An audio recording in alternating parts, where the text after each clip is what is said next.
C'est par une flamme de feu dans un buisson que l'Éternel attire l'attention de Moïse. Et ce qui est étrange, c'est que le buisson ne se consume pas. Je veux me détourner pour voir cette grande vision, dit Moïse. Et pourquoi le buisson ne se consume pas? Exode 3.3. Un buisson en feu qu'aucune main d'homme n'a allumé et qui continue de brûler sans combustible. Image pour Moïse de ce que Dieu pouvait faire avec lui. Image pour les enfants de Dieu dans tous les âges de la grâce, de celui qui veut bien venir demeurer en de pauvres vases de terre, aussi insignifiants que le buisson, avant que l'ange de l'Éternel l'eût embrasé.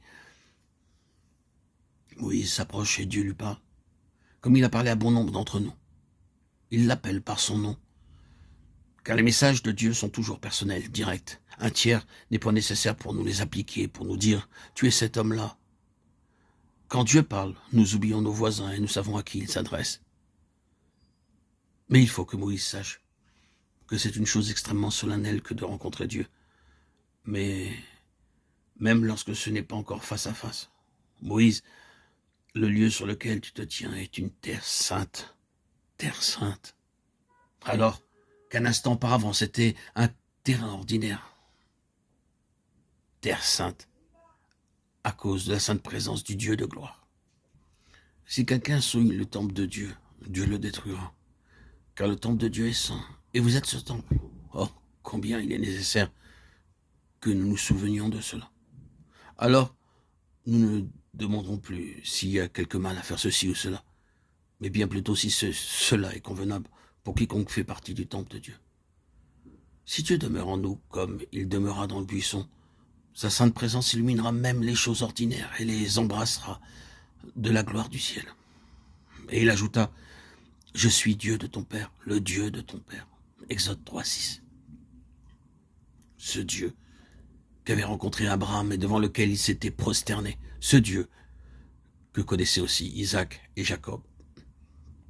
Ce même Dieu rencontrait maintenant Moïse et lui disait, « Je suis Dieu. » Alors Moïse se cacha le visage. Ce n'était pas encore l'heure de la communion face à face. J'ai vu la souffrance de mon peuple qui est en Égypte, dit l'Éternel, et j'ai entendu ses cris. Je connais ses douleurs. Je suis descendu pour le délivrer. Exode 3, 7, 8. Je suis Dieu, je suis venu pour délivrer. L'Éternel est le grand je suis, car il est l'Éternel présent. Pour les âmes, dans la douleur et l'affliction, son cœur est toujours le même. L'Éternel Dieu est immuable, sans ombre de changement. Nous avons besoin de rencontrer Dieu afin qu'il nous ouvre son cœur et nous laisse voir son amour et ses compassions pour un monde perdu. L'amour qui a donné le Fils unique pour notre salut. Qui mesurera jamais l'amour manifesté en Golgotha? Le Père consentant à la mort de son Fils, le Fils consentant à la séparation d'avec le Père par la croix, l'Esprit éternel qui entoure de sa tendresse et de ses soins jaloux les rachetés.